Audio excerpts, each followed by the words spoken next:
Ladies and gentlemen, good day and welcome to the Q2 and H1FY26 earnings conference call of Amber Enterprises India Limited.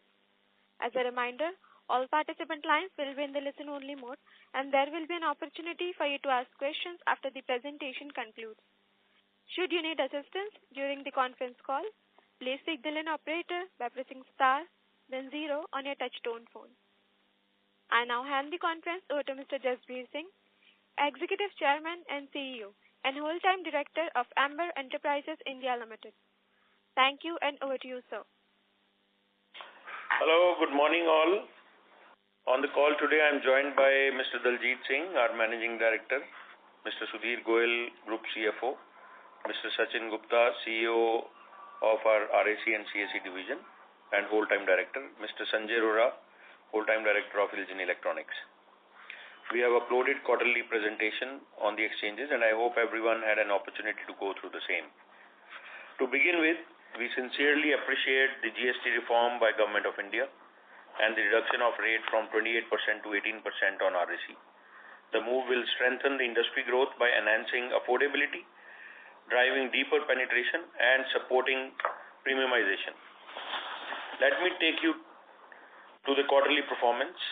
Despite the sharp decline in the room air conditioning industry of 30 to 35% in Q2, owing to non-conducive weather and significant deferment of purchase by customers in between the announcement and implementation of GST rate cut, the company delivered almost flat revenue of 1647 crores as compared to previous year. This is reflective of resilience in our business strategy and expansion of electronics and railway division. The operating EBITDA for the quarter is rupees 98 crore, which is declined by 19%, and the resultant loss after tax of 32 crores. The PAT during the period got impacted by the higher financing cost owing to Power One stake purchase and elevated inventory levels and the share of loss of JVs. The inventory levels are expected to normalize by Q4, looking at the current situation of the sales going on. Further, during the quarter, Amber Enterprises raised equity funds of approximately 1,000 crore through QIP from marquee investors, and we extend our sincere gratitude to the investors for their confidence and support in Amber's growth journey. Let me now take you through the divisional performances. Firstly, the Consumer Durable Division. It demonstrated resilience during a challenging room AC season. The division's revenue declined by 18% against the sharp decline of 30 to 35% in the RAC industry. On the industry outlook, we are hopeful of the revival of room air conditioner industry in Q4 and expect industry to be flattish for this year.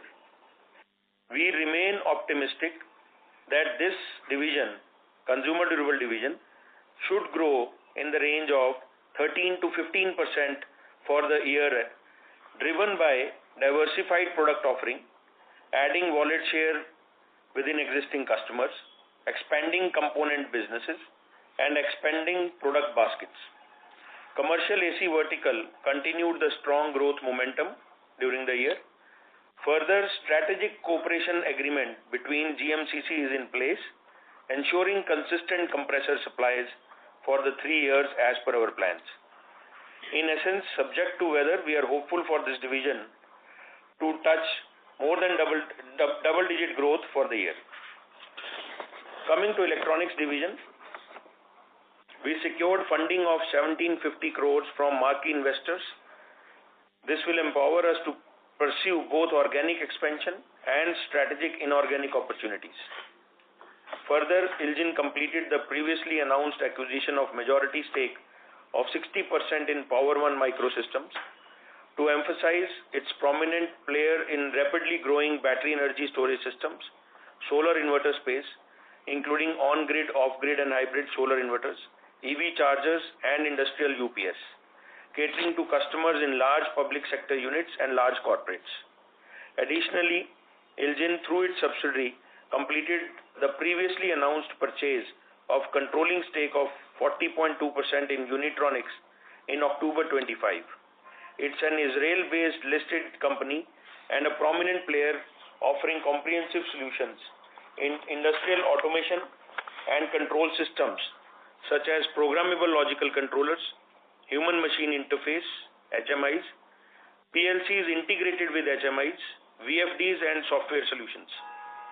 Coming to bare PCB boards, as informed earlier, we have filed 2 applications under the Electronic Component Manufacturing Scheme, one for the multi-layer PCBs through Ascent Circuits and second for HDI, High Density Interface PCBs through Korea Circuit JV.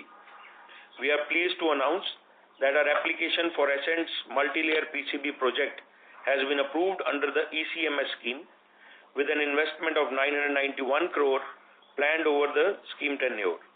We are thankful to Ministry of Electronics and IT, MIT and Government of India. This reaffirms our long-term commitment to strengthening India's self-reliance in electronics manufacturing ecosystem and reinforcing our leadership in PCB and EMS solutions.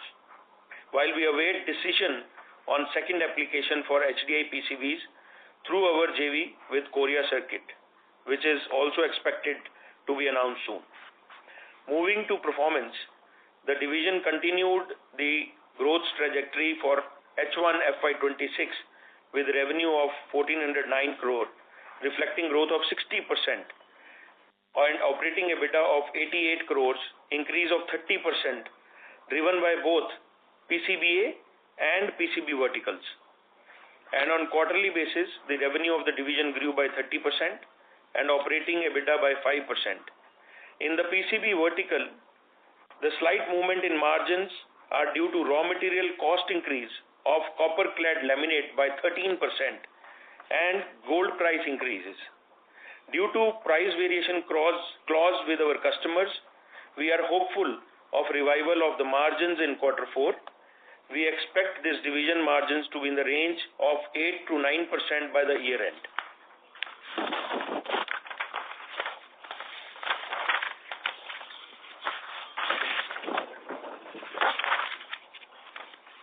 The electronics division, which began by addressing the shift from fixed speed AC to inverter ACs in 2018, is now evolving into a full stack EMS company. It features PCB assemblies, vertical serving diverse customer segment now, and bare PCB vertical extending a range of products including flex PCBs, HDIs, etc. Furthermore, this division has expanded its capabilities to include complete box build products in power electronics, energy market, and automation market for industrial applications. Turning to third division, Railway, Subsystem and Defense. The division delivered a growth in Q2 driven by increased offtake in metro projects. The division recorded a revenue of 132 crore, registering a growth of 7% and operating EBITDA of 21 crores. On the expansion front, the construction is progressing well for Sidwal's greenfield facility for heating, ventilation, air conditioning, pantries, doors and gangways, and is expected to commence trial operations from Q3 FY26 and commercial production from Q4 FY26. With regards to Eugene Machinery joint venture for pantograph, brakes, driving gear couplers, this facility is now ready. Currently, product development is underway and commercial production is expected to commence from H1 of FY27. Special cooling products for defense applications are also gaining traction and are expected to contribute meaningfully in coming years. Backed by a strong order book visibility of 2,600 crore plus and product portfolio expansion, we remain optimistic of doubling the division's revenue over next 2 financial years. Now let me hand over to Sudhir Goyal, our CFO, for financial highlights. Yeah. Good morning, everyone. Let me first take you through the consolidated financial highlights. Let me take you through half-yearly results for financial year 26 at consolidated level. we recorded consolidated revenue of 5096 crores, growth of 25% over last year. Operating EBITDA of 361 crores against 320 crores last year with a growth of 13%. PAT for the H1 financial year 26 is 74 crores versus 96 crores last year. Now moving to quarterly performance in Q2 financial year 26, we clocked consolidated revenue of 1647 crores, flattish over the last year same period. We recorded quarterly operating EBITDA of 98 crores against 120 crores last year, registering a decline of 19%. For clarification, operating EBITDA is before impact of ESOP expenses and other non-operating income and expenses. Loss after tax of 32 crore versus a profit of 21 crore last year. Now, let me take you through the divisional performance overview. Firstly, revenue and operating EBITDA details of the divisional performance are not comparable with the published segmental results. Starting with the Consumer Durable Division, the Consumer Durable Division reported revenue of 873 crores in Q2 financial year 26 compared to 1069 crore in Q2 financial year 25, reflecting a decline of 18% year-on-year. Owing to challenges season for RAC industry impacted by weather and significant deferment of purchase by customers in between the announcement and implementation of the GST rate cut. Operating EBITDA for the quarter stood at 37 crore compared to 62 crores in the Q2 25.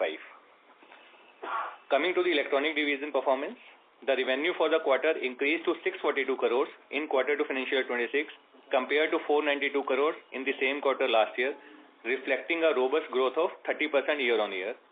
Operating EBITDA for the quarter increased by 5% year-on-year and stood at 39 crore compared to 37 crore in Q2 financial year 25. If you look at the performance of Ascent, it recorded a revenue of 106 crores in Q2 financial year 26, highlighting a growth of 27% and operating EBITDA of 16 crores. Moving to Railway Subsystem and Defense Divisional performance, the revenue for the quarter increased to 132 crores compared to 124 crores in Q2 financial year 25, reflecting a growth of 7% year-on-year and the resulting operating EBITDA of 21 crores, translating into a growth of 2% year-on-year. With a robust order book and an expanding product portfolio, we remain confident in doubling the division's performance over the next 2 financial years. On the balance sheet front, we did 2 fundraising, one at Elgin level and another one at Amber Enterprise level. Firstly, Elgin Electronics secured funds of 1750 crores from marquee investors. The fund is predominantly in the form of compulsory convertible preference shares and a small portion of equity. We have already received 370 crores in September and 280 crores in October, and remaining tranche of Chris capital of 1100 crore is under CCA approval, which we are expecting within this month it will be received. Secondly, Amber Enterprise raised equity fund of 1000 crore from marquee investors through QIP. As we embark on a growth phase in our electronic division, we stand on the strength of a robust balance sheet. The net debt stood at 1012 crores against 780 crores as at March 25. Thank you. Now I request operator to please open the floor for the Q&A. Thank you very much. We will now begin the question and answer session. Anyone who wishes to ask a question may press star and 1 on their touchtone telephone. If you wish to remove yourself from the question queue, you may press star and 2. Participants are requested to use handsets while asking a question.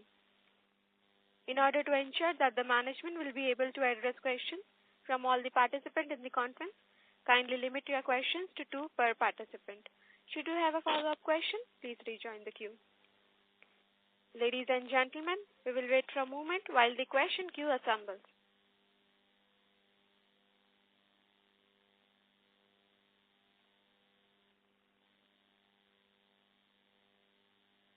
The first question is from the line of Ankur from HDFC Life.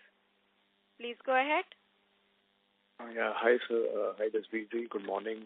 Thanks for your time. Couple of questions. One, on the electronic segment, there seems to have been a slowdown, at least relative to the past few quarters, in terms of growth at about 30%. So maybe because of the higher base also, but what is driving that? And more importantly, how do you see the full year growth for this segment along with margins? Morning, Ankur. See, electronics, you all know the journey when we started. So this was a small company when we started, only giving solutions in, largely into the consumer durable space. So organically, it has grown pretty well. We are expecting a good growth, but still there's a large chunk of business which is coming from consumer durable segment. If I look at the PCBA business, which is the volume driver for this division, that is still contributing majority of almost about 85% revenue is coming from PCBAs, and rest is contributing by PCB.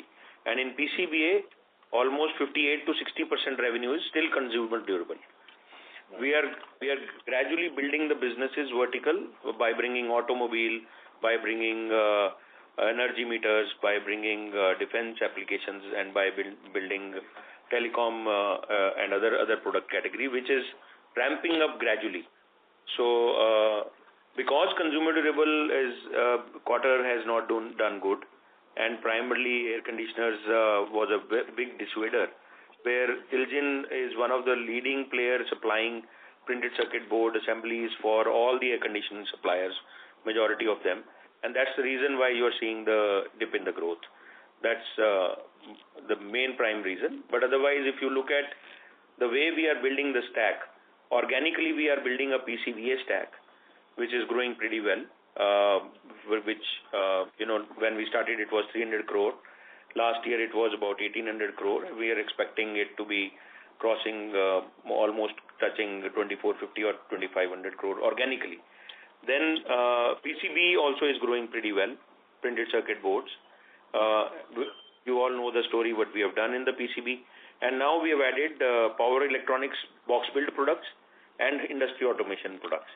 So these are three stacks which we are building. PCBA, diversified product portfolio. PCB in all, starting from single layer, multi-layer, double layer, and getting into HDIs, and of course then future in substrates as well. And then box build capabilities of power electronics and this. And if you look at the total addressable market of all the three basically sectors or verticals within this, it is a total addressable market out of $130 billion of electronics getting consumed in the country. All the three stacks built up is about $16 to $17 billion of TAM. And this is what we are doing. We are gradually building up the building blocks, but all the building blocks are ramping up properly. This one quarter, until unless we will remain more dominant in the consumer durable in PCBA, so this kind of issues will come up. But we are trying to graduate ourselves beyond consumer durable. I believe by next financial year end, our banking on consumer durable in PCBA should reduce to almost about 40 to 45%. Right, but just in terms of a number, in terms of overall sales for the year, where are we? I mean, you said about 2,600 for ILJIN plus Ascent and all the rest. So are we touching that 3,000 odd plus crores in top line? Yeah. Is that the number? We are very hopeful. We are very hopeful that we should be plus 3,200 crores in this division. Okay. And similarly on the RAC side as well, while I understand, overall industry plus the GST impact, weather's not being very supportive. But I think in one of your comments, if I got it right, you said, will you still be growing in double digits for 26 for this division? Sorry, if you could just remind us what is the target on growth and margins? Yeah. Yeah, that's why I use the word resilience again and again in my commentary. So we are very hopeful looking into the current order book. I believe, we personally believe that industry should be in the flattish for this year. And are hopeful to deliver a growth in consumer durable division, particularly I'm talking about, we are of 13 to 15% by year end. All right. And just the last one on inventory and... Sorry. Okay, please rejoin the queue in case of follow-up question. Yeah, thank you. The next question is from the line of Vipraw Srivastava from Phillip Capital. Please go ahead. Hi, sir. Just quickly, sir, on the cash flow side, I mean, we have seen a large decrease in payables, which is impacting operational cash flow. Any thoughts on that? So as we always maintain that we always have better terms from the customer as well as better terms from the creditors. And in the off-season, we need to pay all our creditors from whom we bought the material in the peak season. So that has made us reduce the creditors payable down. Right, sir. Right. Fair enough. And so quickly on the printed circuit board side, regarding the ascent capacity expansion, when do you see that contributing to our top line in FY27? Which quarter? Is it H2? Is my understanding correct, or it's earlier? Any thoughts on that? Yeah, so basically this plant, we've got ECMS clearance, and incidentally, both the things happened at the same time. The groundbreaking of the plant construction start was graced by the Honorable Chief Minister of Tamil Nadu. We expect the plant to be up and running by September of next year, and the trials to begin in September. The mass production will start in Q3 of FY27. Right, sir. And so last question. Sorry to interrupt, Mitra. No worries. Please rejoin the queue in case of follow-up. Sure. Thank you. The next question is from the line of Deepak Krishnan from Kotak Institutional Equities. Please go ahead. Yes, just maybe, just follow from the previous question. Essentially, if, mass production starts from Q3, and this would be for about 600 crores out of the 991 crores, 650 crores, is that understanding correct? And, we would see half year revenue implying closing to 1.5 times asset terms. Is that right? And essentially on ascent circuits also, for the Korea circuits also, if you can sort of classify the timelines by when we would sort of start commercial production, given that if, approvals come this quarter, should we assume it to be, 2H FY27, or how should we look at the first phase of 1,200 crores for Korea circuits? So basically on the ascent circuits, first to answer your question, the asset turns are not 1.5 times. These are almost 1 to 1.10, depending on what layer of PCB you want to get into. Single layer, yes, it can be 1.4, 1.5, but we are largely investing in multi-layer PCB board in ascent circuit. That's the expansion plan. Yes, it will start in Q3. So you can say that 1 quarter revenue will definitely come from the next plant.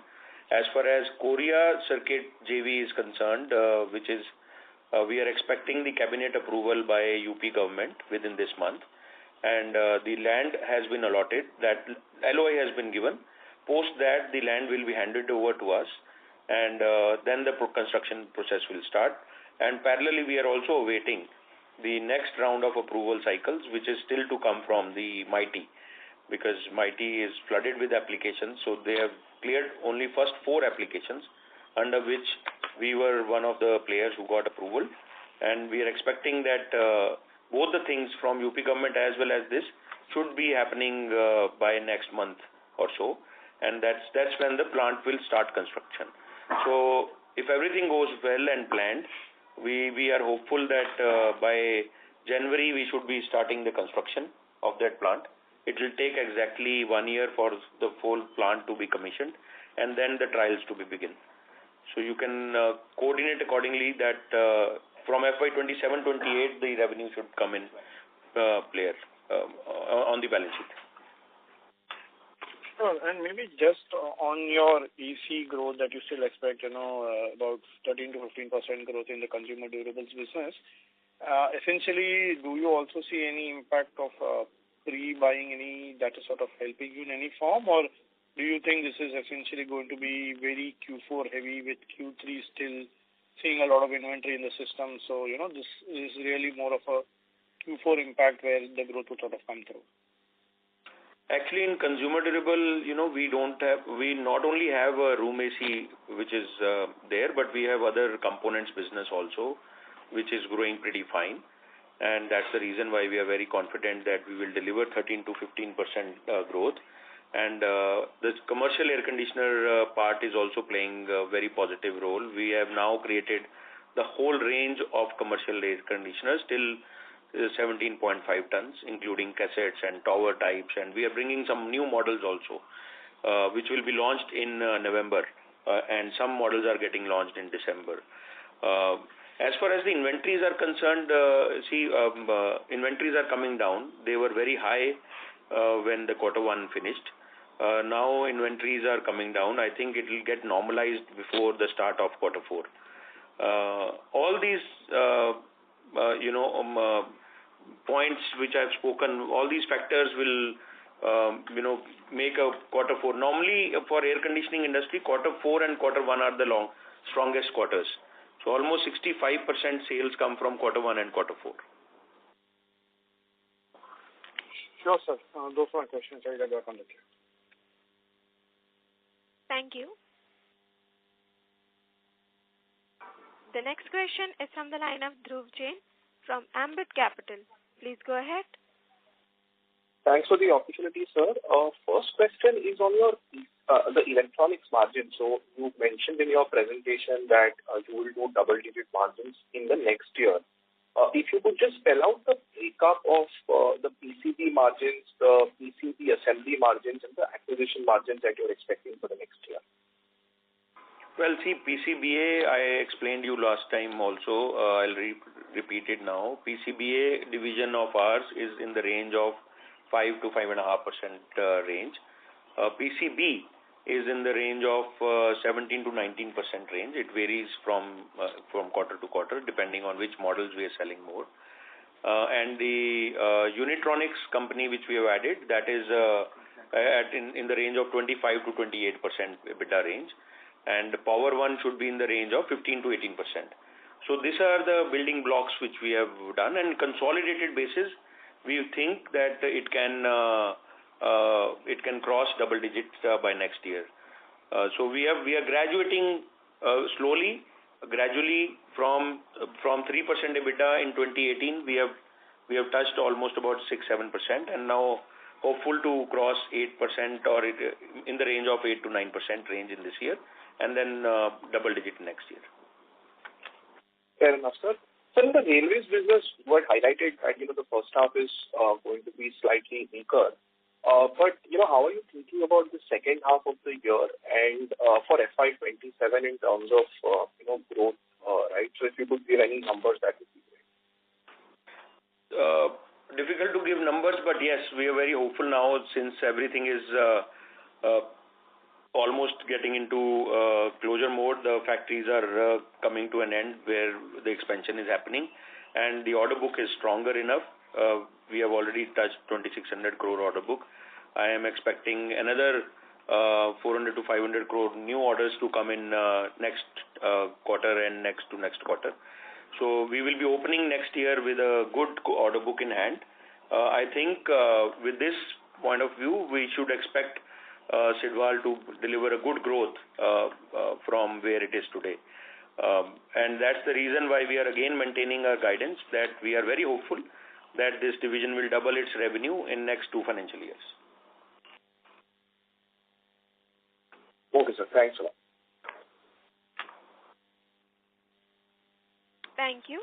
The next question is from the line of Niranj Jain from BNP Paribas. Please go ahead.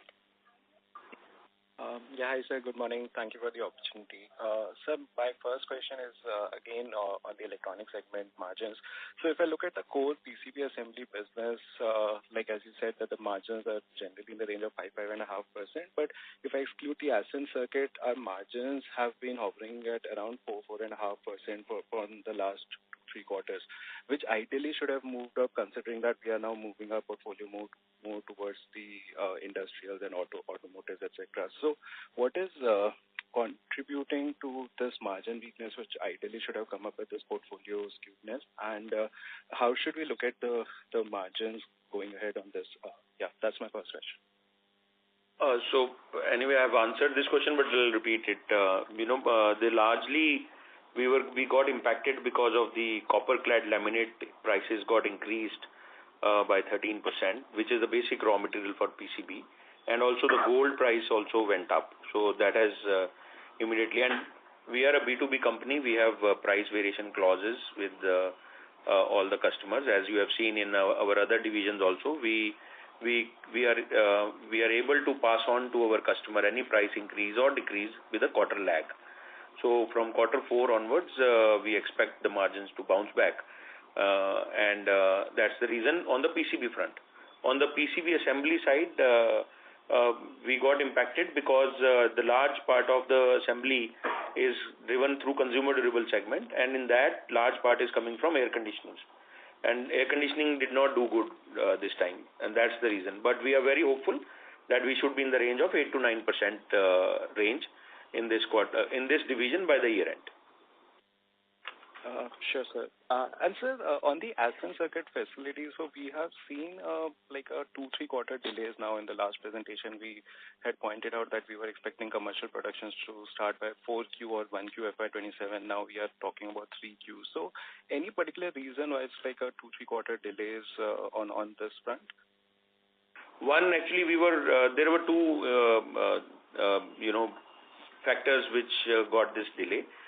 First was the approvals from Tamil Nadu guidance, which got delayed particularly for the chemical process which is underwent, because this comes under the category where pollution certificate to be received took longer time than expected. That is one part. Second is we were waiting for the ECMS clearance to ramp up our construction process, and the moment we got near to it, we just ramped it up, and now everything is behind. All the approvals are in place. ECMS approval is in place. Construction has started. I think now quarter 3 should be somewhere where we have already guided. We should be able to maintain that there should be no more delays. There were some delays in the construction because of the heavy rains in Chennai area, in Hosur area. That was about 15 to 20 days delay. Sure, sir. And lastly, some bookkeeping questions. Firstly, if you can call out the revenue and EBITDA for Power One that we booked in this quarter, and the growth rate for the non-RAC components business in this quarter that we generally give the split between within the durables business. Non-RAC basically is about 22% right now in this division, which is growing. We started for almost zero, that is gaining traction. And so on the Power One, the revenue which got consolidated in this quarter is around 26 crores with an operating EBITDA of around 13%. Sure, sir. Thank you so much, and all the best. Yeah, thank you. Thank you. The next question is from the line of Samit Sinha from Macquarie. Please go ahead. Yes, thank you very much. Sticking to the Power One question, what's the expectation for revenue contribution this year from Power One, and what sort of growth? If I remember correctly, I think you were indicating 35 to 40% growth in that business for the next few years. And my second question is Unitronics. What was the price per share that you paid over there? And also, where will you be recognizing revenue from it, or is it just be mark to market on the balance sheet? For Unitronics, we paid 27 rupees a share to buy. 27.75 shekels per share we have paid, and it's a subsidiary for us. It's not a mark to market. It's not a investment only. It's a business investment, and we'll be doing a consolidation of the same as we got a management control over the affairs of the company.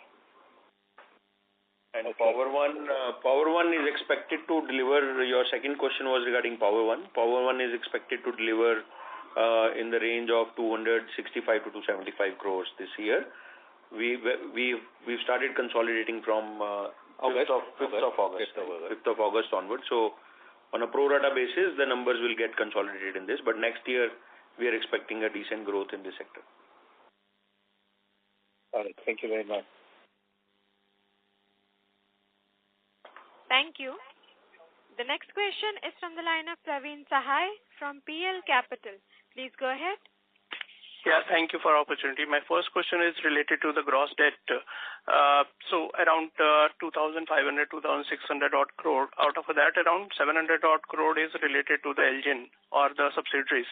So 650 odd crore, you had said 370 and 280 already received. So are you going to reduce this debt directly, or for the expansion you are going to utilize? And also, if you can give some color like QIP money which is coming in, how is that treatment the way forward? So first on the QIP money, we already utilized it to reduce our debt, largely for the debt and partially for our capex and the issue expenses.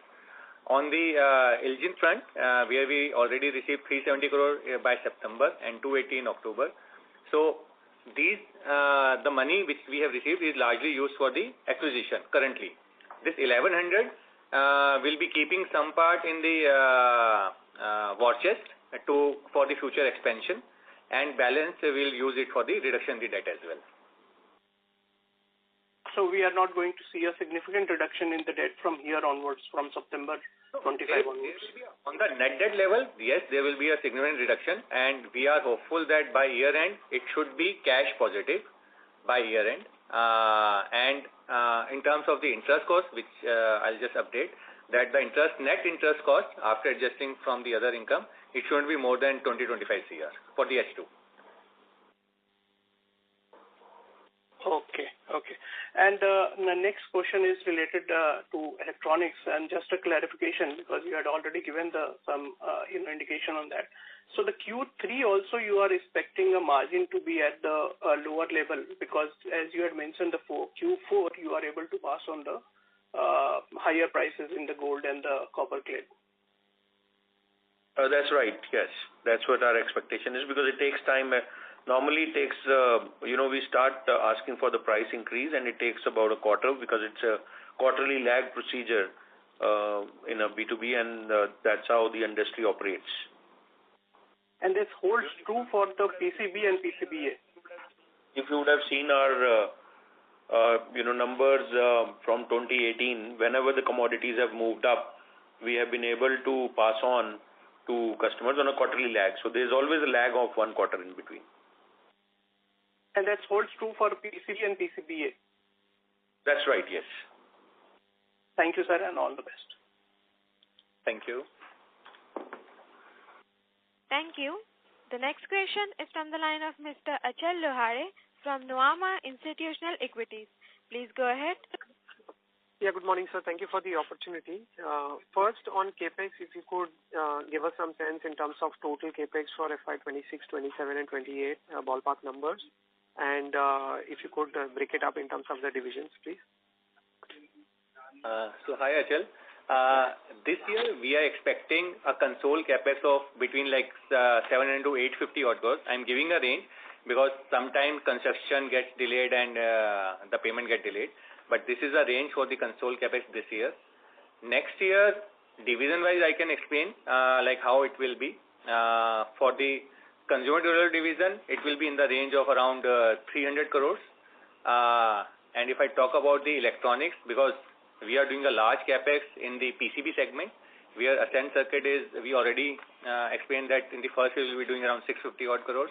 Out of that, larger part of the CAPEX will come in the next financial year. Then KCC will also get start in the next financial year, where the large part of the CAPEX will be spent. In the first phase, we will be doing around 1,200 crores there, wherein large part of the CAPEX will be done in the financial year 27. And in the PCB assembly and the other segments, the total CAPEX should be around 150-175 odd crores. Railway, we are not expecting a large CAPEX in the next financial year. It should be around 50-60 odd crores maximum.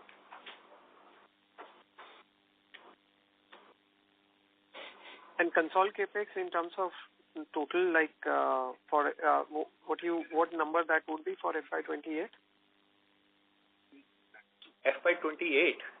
FY28 is too early to say. Reason is that how the PCB traction will be there, because second phase we need to do both in Ascent and Korea Circuit JV. But otherwise, the range what I have given, excluding that PCB, the range in the other segments will be in the similar range, like 300 to 350 odd crores in the consumer durable and 50-60 crore in the railway subsegment. And this all CAPEX, what I have explained, is before the subsidy. So we are expecting a good amount of subsidy in all the, not all the segments, largely in the PCB segment, as well as PLI is yet to come for Amber as well as ILJIN. And as you know, that large part of the subsidy of PLI will come in the last financial year. Got it. The second question I have, in terms of the electronics division, earlier you had talked about $1 billion kind of a revenue. If you could just reiterate what sort of number from a medium-term perspective or next 3 or 4 years perspective we can look at for electronics as well as for the consumer durables division, please. Well, yes, we guided that in next 3 financial years, we should be touching about $1 billion revenue, and we seem to be quite on track as far as that is concerned in the electronics division because of all the growth in the PCBA, PCB, and the other building blocks which we are building on the box build capabilities. So all this put together should be touching that kind of revenues. And on the consumer durable, sir?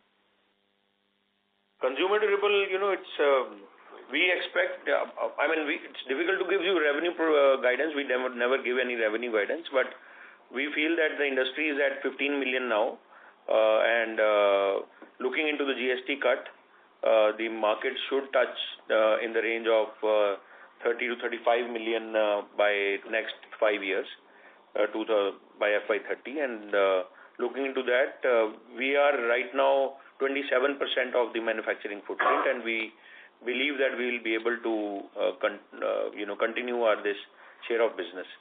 So in line to that, we should be able to grow in line to the industry. Got it. Thank you. I'll fall back in the queue for further follow-up. Thank you. Thank you. Thank you. The next question is from the line of Natasha Jain from Phillip Capital. Please go ahead. Yeah, thank you for the opportunity and good morning, gentlemen. So one clarification. You said the RAC industry will be flat and Amber will grow by 13 to 15%. Is that right? Yes. Amber consumer durable division is expected to grow in 13 to 15%. Got it. And so since we've already done 15% in first half, we expect to maintain that run rate. That's good. So just a little color here. Can you tell us how is the order book looking like in terms of the new BE-rated inventory? Is that a good order book? Yeah, we have a decent order book in hand. And because of that order book visibility, we are giving you this guidance of 13 to 15% growth. Got it. Understood, sir. Thank you so much. That was all. All the best. Thank you. Thank you. The next question is from the line of Anupam Goswami from SUD Life. Please go ahead. Hi, sir. Sir, based on your guidance of 13 to 15% on consumer durables, where do we see our PCBA and especially PCBA, which is about 56% of the year? And you said, where do you see this revenue for this year? Sorry, please ask your question again. So, given your guidance on the RAC about 13 to 15% growth, where do you see PCBA for this year? Only PCBA or electronics division? For electronics division, we have guided that we should be around 3,200 plus, but only PCBA should be 2,400 crore plus. Okay. And so, we have been quite a few quarters, we have been saying that Sidwal and Railway division should double. Whereas we haven't seen that traction yet. When do we start having that large chunk of orders or execution for the year going forward? See, all the delays of the Vande Bharat execution and all is now clarified by the government, and a large part of deliveries will start happening from next year onwards. So you should see decent growth coming from next year onwards. Okay, and 2 years, we should close to double the revenue of right now. That's right, yes. Okay. Thank you, sir. I'll jump back. Thank you. The next question is from the line of Keyur Pandya from ICICI Prudential Life Insurance. Please go ahead. Thank you for the opportunity. Sir, just one question on the working capital. So this year, what should be the working capital for FY26, and considering the changing mix, how should that be for FY27? That is first question.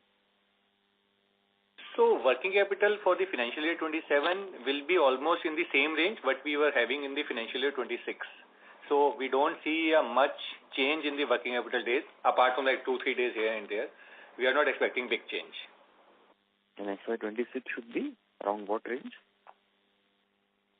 It should be around 30-35 days at console level. Okay. Second question on the electronics margin. Just basic back calculation suggests that, because of the higher share of PCBA, the impact of higher, say, copper-clad laminate or gold should not be that much on the overall segment. So probably our PCB margins have come down from say 16-17% to around 8-9%. Otherwise, impact should not be so large. Just correct me if anything is wrong in this calculation. So, why such a sharp drop when the PCB is not relatively a large contributor to revenue or EBITDA for now? No, largely, see, there are three factors which we have explained. First is the copper-clad laminate, 13% increase, which is a major raw material. It is about contributing close to about 45% in the purchase. Second is the gold prices. And third is our banking on consumer durable in the PCBA sector, where large portion was disrupted because of air conditioners not doing good. So these all three factors have led to this. Okay, understood. We'll get back in with you. Thanks a lot. All the best. Thank you. The next question is from the line of Bhavik Mehta from JP Morgan. Please go ahead. Hi, thank you. Just one question. At the agent level, since we have already started receiving the money in the past couple of months, can you share what is our stake down to now from the 90% what we used to have before the deal? So we got the money in the form of CCPS, and the conversion of the same is based on the future performance. So we'll update once it will get converted, but currently it is in the form of CCPS. So as of now, should we assume that the stake remains at 90% only and it will go down only once the CCP converts in the future? Yes, right. Okay, fine. Okay, thank you.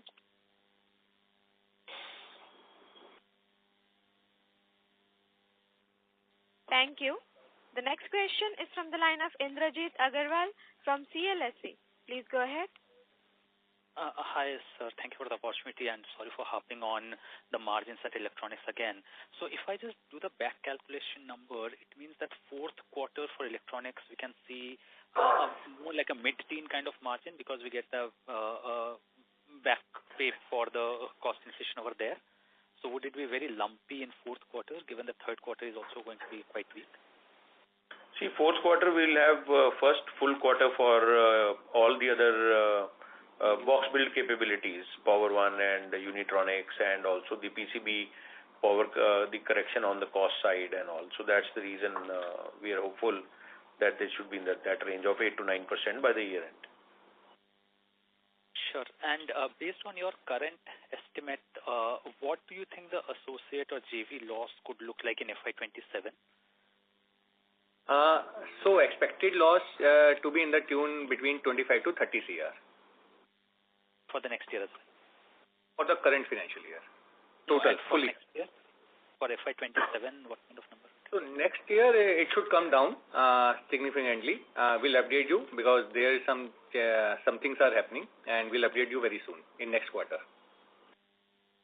All right. And lastly, when you give out the capex number, this is gross, right? After that, all the subsidies and all, that would come with a lag, but probably in FY28 and 29 is when we receive most of them. Right. So those are the gross numbers. All right. Thank you so much. Thank you. Thank you. Ladies and gentlemen, due to time constraints, this was the last question for today. I now hand the conference over to the management for closing comments. Thank you, and over to the management. Thank you everyone for joining the call. For any further information, please get in touch with our head of IR, Ravi Kharbanda, or our IR team of Strategic Growth Advisors, Investor Relations Advisors. Thank you so much. Have a good day ahead. Thank you, sir. On behalf of Amber Enterprises India Limited, that concludes this conference. Thank you for joining us, and you may now disconnect your lines.